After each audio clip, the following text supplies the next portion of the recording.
আবার কুলসুমা কাঁদতেছে, আমার মা মইরা গেছে রে। কোথায় গেলে মা পাবো বলে দাও না আল্লাহ রে, এই আমার মা মইরা গেছে রে। এরকম মেয়েরা কান্দে কি কান্দে না? বাপ মরিছে, দুই ভাই এক বোন, এখন বোন এসে বাবের লাশ সামনে নিয়ে কাঁদতেছে আর বলতেছে আমার বাবা মইরা গেছে রে। মরার আগে খাট দিবার চাছিল, সে খাট আমার দিবিকে, এই আমার বাবা মইরা গেছে রে।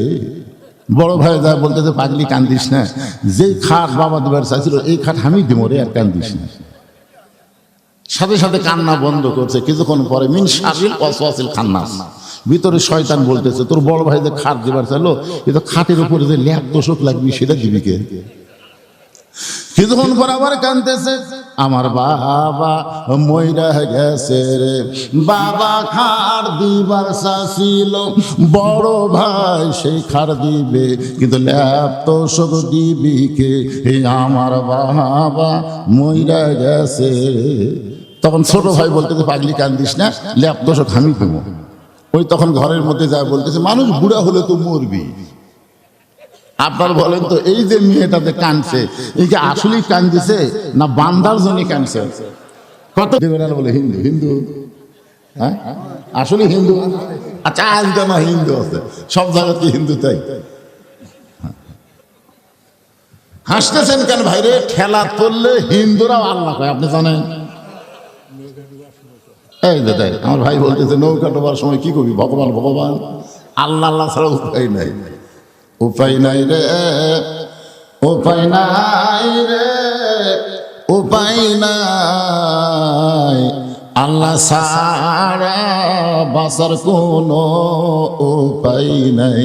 সবাই আমার সঙ্গে বলেন উপায় নাই রে, উপায় নাই রে, উপায় নাই, আল্লাহ ছাড়া বাঁচার কোনো উপায় নাই। মাইকের সাউন্ড কি আপনারা বুঝতে পারতেছেন? আপনারা বুঝবার পারলে আমার সমস্যা নেই। আমি চিন্তা করি আপনাদেরকে নিয়ে, যদি কথাগুলো ভম ভম করে কানের মধ্যে ঠিক মতো যদি না যায়।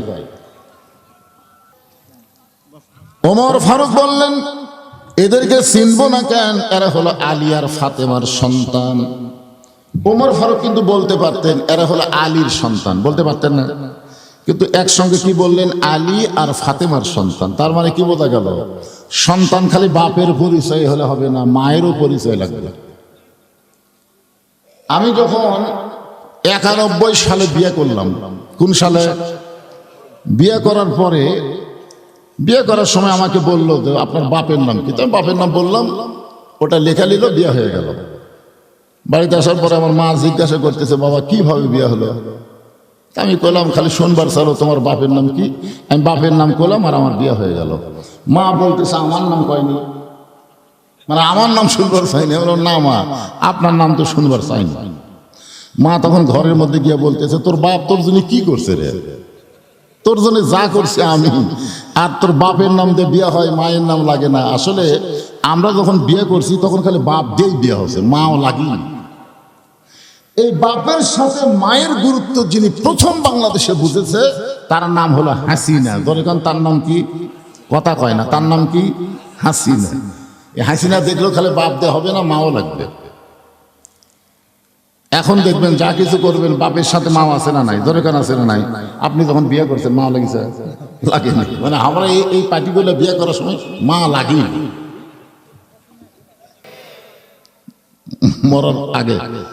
ব্যাং খালি সাপড়ে বলতো তুই সোজা হইল চলার পারিস না, ব্যাং সাপোর্ট বলতেছে তুই সোজা হওয়ার পারিস না। তাই ভাই আমার জন্মের দোষী হলো ব্যাকা, ওই ব্যাকা হয়ে যায়, এরকম এরকম করে যায়। রাখাল মায়েরা টাঙ্গা থোছে, মায়েরা কি করছে? টাঙ্গা রাখছে, দড়ি দিয়ে বান্ধে টাঙ্গা থোছে। ব্যাং নিচে দিয়ে বলতেছে সোজা হলি ঠিকই রে, কিন্তু মরার পর। তা আমরা কি মরার পরে সোজা হব না মরার আগে? তো মরার আগে যদি সোজা হবার চাই এই ইন্না লিল্লাহর তাফসীর শোনা লাগবে ভাই জান। কথা কয় না। স্বামী স্ত্রীর সম্পর্ক কখন হয়? বিয়ার আগে না বিয়ার পরে? এখন বিয়ের শাদী হয়েছে, বিয়ার সময় আমাদের কাহালতে 3 বার কবুল কয়, কবুল আলহামদুলিল্লাহ, কবুল আলহামদুলিল্লাহ। আগে ছেলে কবুল করে, পরে ছেলের কাছ থেকে মেয়ের কাছে যায়, বলে অমুকের পুত্র অমুক এত টাকা মোহরানার বিনিময়ে তোমাকে স্ত্রী হিসেবে কবুল করেছে, তুমি তাকে স্বামী হিসেবে কবুল করো কি? তখন মেয়েটা বলে কবুল, আলহামদুলিল্লাহ। আপনার বলেন কোনোদিনও দেখা সাক্ষাৎ নেই, কবুল বলার পরে ওরা সবচাইতে কি হলো? আপন হয়ে গেল। এখন স্বামী বউকে বাড়িতে নিয়ে আইছে, সেই ঘুমটা মেরে বসে আছে। স্বামী বলতেছে, বিবি আমার কাছে তোমার ঘুমটা লাগবে না, দরজা জানলা লাগাই দিচ্ছি, ঘুমটা খোলো। বউ বলতেছে, না, কবুল বলার সময় তো ঘুমটা খোলার কথা নেই। যখন আপনাকে আমি কবুল বলেছি তখন তো আমাকে কেউ বলেনি যে ঘুমটা খোলা লাগবে। স্বামী বলতেছে, নতুন নতুন তো শরম পাচ্ছে, দরকার নেই। কিছুই কয়নি, বউ এক জায়গায় ঘুম পাড়ছে, ওই আর এক জায়গায় ঘুম পাড়ছে। সকালবেলা ঘুম থেকে উঠে বলতেছে, বিবি রে, আমার বাবা খুবই চা খায়, চা খোর, সকালবেলা এক কাপ চা বানাই দাও। বউ বলতেছে, কবুল বলার সময় তোমার বাপক চা বানিয়ে দেওয়া লাগবে, এ কথা তো না। মানে স্বামী যেটাই বলে বউ বলতেছে কবুল বলার সময় এই কাজ করার তো কোনো কথা নেই। যাই হোক, স্বামী বিরক্ত হয়ে যখন বাজারে যাচ্ছে তখন বউ ডাক দিয়ে বলতেছে, আপনি যখন বাজারে যাচ্ছেন আমার জন্য নারকেলের তেল আনবেন, সাবান আনবেন। স্বামী বলতেছে, কবুল বলার সময় তো তেল সাবানের কথা নেই। আপনারা বলেন তো, স্বামী স্ত্রীর সংসার জমবে না ভাঙবে? আজকে আপনার ছেলের হাতে বই দিচ্ছেন, ছেলে পড়তেছে একদম বাগডম ঘোড়াডম সাজে, ঢাক ঢোললো, ঝাঁঝর বাজে, বাজতে বাজতে চললো ঢুলি, ঢুলি গেল কমলা ফুলি টিয়াটা, সূর্য মামার বিয়াটা। আপনি বলেন তো, এ পর্যন্ত আপনার ছেলে যতগুলো পড়েছে এর মধ্যে একটা কথা সত্যি আছে? কথা কন না কেন, সত্যি আছে? আমার কথা কি বুঝবার পারছেন? কে ভাই কি হচ্ছে রে, মাইকের আবার কি হলো?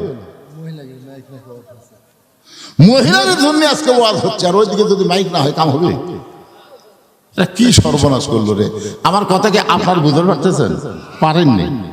আল্লাহ রাসূল কি বলেছেন? খাদিজা, আমার আগে যদি আপনার মৃত্যু হয়, এ কথার দ্বারা রাসূল বুঝালেন কে কখন মরবে এটা আল্লাহর নবীও জানে না। আমাদের ভিতরে কিছু কিছু ভণ্ডরা বলে কে কখন মরবে আমার বাবা জানে। বাবা জানে? ওদের দেওয়ানবাগি নিয়ে এরকম কথা বহু হচ্ছিল, কবে দেওয়ানবাগি মরবে ওটা নাকি আগেই জানে, হঠাৎ মরে গেছে। আপনারা বলেন তো, খালেদা জিয়া কখন মরবে আমরা জানি? মরছে না বেঁচে আছে আল্লাহ জানে। বাংলাদেশের মানুষও কিছু বুঝবার শিখেছে, তো এখন কথা ঠিক না। আপনারা মরার আগে ওসিয়ত করবেন। কি ওসিয়ত? যে আমার কবর যেন কোনো বেনামাজি না খোঁড়ে। এই মুসলমানের বাচ্চারা, আমরা মারা গেলে আমাদের কবর যেন কোনো বেনামাজি না খোঁড়ে।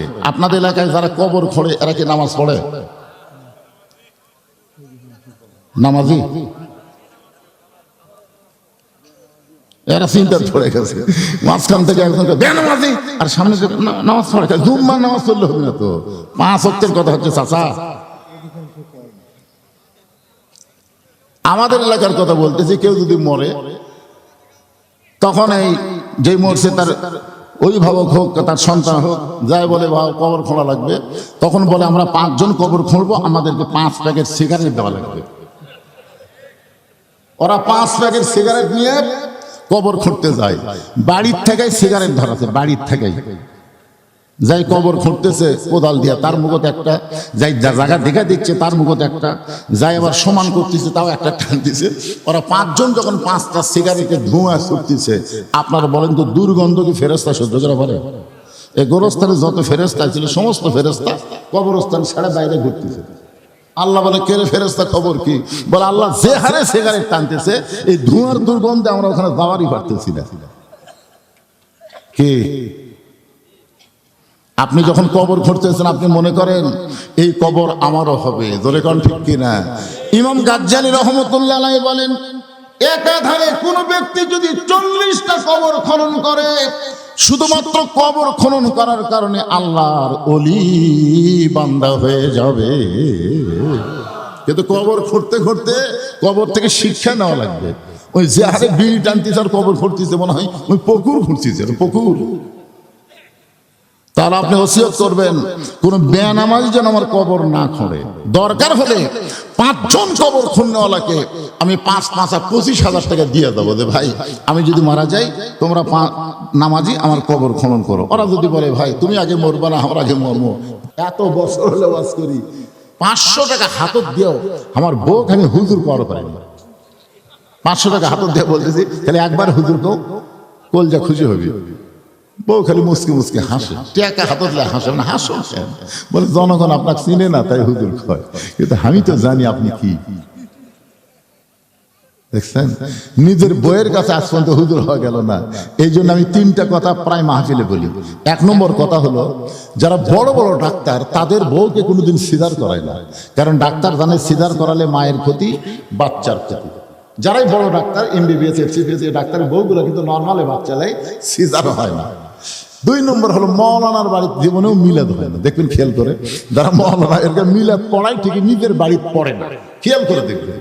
আর 3 নম্বর হলো, পীরের বউ কোনোদিন বাংলাদেশে পীরের মুরিদ হয় না, কারণ জানে আমার পীর মাঝে মধ্যে মুরিদের বইয়ের দিকে চোখ মারে, এই শালা লুচ্চার হাতে কে মুরিদ হবে ধরে কথা।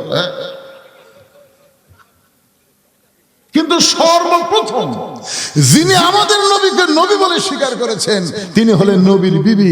এখান থেকে প্রমাণ হলো নিঃসন্দেহভাবে কাউকে মানা যাবে না, একজনকে মানা যাবে, তিনি হলেন আমাদের নবী। সকালবেলা দাড়ি কামাছে, বিকালে হাট ফেল করে মরবি, জানে একে তেল তেলা পারে। আমাদের এলাকায় এক লোকের মুখও দাঁত নেই কিন্তু দাড়ি কামায়। তো সেলুনের একটা ছেলে আমাকে বলতে, হুজুর ওই যখন দাড়ি কামাবার আসে ওর চামড়া তো ঘোঁচ ঘোঁচ লেগে গেছে, দাঁত যে ভিতরে নেই, ঘোঁচ ঘোঁচ লেগে গেছে। হুজুর তো কি করি, এই দাড়ি কাটবার গেলে যদি চামড়া কাটা যায়। আমি বললাম তোমার একটা পেলাস রাখতে, পেলাস বোঝো না, পেলাস পেলাস দিয়ে চামড়া টেনে ধরে তার উপরে বিলেট দিয়ে কামে দেবে। আক্কেল নাই, বুড়া তোর চেহারা দেখলে বোঝা যায় তুই যতই দাড়ি কামা তুই আর যুবক হওয়ার পারবি না। তোর ঢপি বলতে তুই বুড়া মানুষ, জোরে কর, এরকম বুড়া আছে না, কথা কর না। এক মেয়ে আমার কয়, হুজুর আমার স্বামীর চেহারা এত সুন্দর, আমি যখন রাস্তাঘাটে যাই রাস্তার মেয়েরা খালি বারবার আমার স্বামীর দিকে তাকায়। এমন কোনো দোয়া আছে যে দোয়া পুরা ফুঁ দিলে আমার স্বামীর দিকে কোনো মেয়ে মানুষ তাকাবি না? আমি বললাম মা একটা দোয়া আছে। বলে হুজুর সেটা কি দোয়া? আমি বললাম তোমার স্বামী চাচা বানাও। যেই কইছি চাচা বানাও, মেয়েটা বুঝতে পারেনি তো। হুজুর আপনি একটা আলেম মানুষে কি বললেন, স্বামী সঙ্গে চাচা কোয়া যায়? আরে পাগলি তো চাচা কবার করছি, বানাবার করছি রে। ওই স্বামীর হাত পা ধরে এখন দাড়ি 4 আঙ্গুল হয়ে গেছে। ওই একদিন মোবাইল করে বলতে, হুজুর আমার স্বামী নিয়ে যখন রাস্তাঘাটে ঘুরি একটা মেয়ে আমার স্বামীর দিকে তাকায় না, কেউ যদি ভুল করে তাকায় আসসালাম আলাইকুম চাচা কেমন আছে, আমার সামনে আমার স্বামীকে তখন চাচা হয়, তখন আমার ভিতরে কোনো সন্দেহ হয় না। কিন্তু এতদিন খালি ভাই ভাই করতেছিল, খালি সন্দেহ। আমার মা বোনদের জন্য বলবো, মা যদি দাড়ি মোট চাচা স্বামী পান, ওই স্বামী যেমন করেই হোক দাড়ি রাখার ব্যবস্থা করেন। করার দরকার আছে না নাই? এক মেয়ে আমাকে বলতে, হুজুর কি ভাবে আমার স্বামী তো সেই গোয়ারেটা কয় যাবে না, একটা হেকমত করো, উদউইলা সাবিল রাব্বিকা বিল হিকমা। আমি ওর হেকমত শিখা দিলাম। ওই এখন স্বামী বাড়িতে আছে, কেবলই চাইছে, মোসো চাইছে, দাঁড়িয়ে চাইছে। এখন বউ বলতেছে আসেন তো আপনাকে একটা জিনিস দেখো। স্বামী বলে কি দেখাবা? ড্রেসিং টেবিলের সামনে যা বলতেছে, দেখেন আপনার সাইজ আর আমার ঢপ একই। মানে বউ স্বামী বলতেছে আপনার চেহারা আর আমার চেহারা একই দেখা যায়। কিছুক্ষণ পরে বউ বলতেছে আল্লাহ যদি আমার দাড়ি দিত, আল্লাহ যদি আমার মোষ দিত। মেয়ে মানুষের কোনোদিন দাড়ি মোষ হয়? বউ বলতেছে এই মরদ মানুষ কোনোদিন দাড়ি মোষ চাচা হয়? এমন দেওয়া দিছে ভাই ওই সরবে, সেদিন থেকে দাঁড়িয়ে রাখা শুরু করছে। মরদ মানুষ আপনার একটা চেহারা আছে না নাই, কথা কোন আছে না নাই? মেয়ে মানুষের মতো চেহারা থাকেন কেন?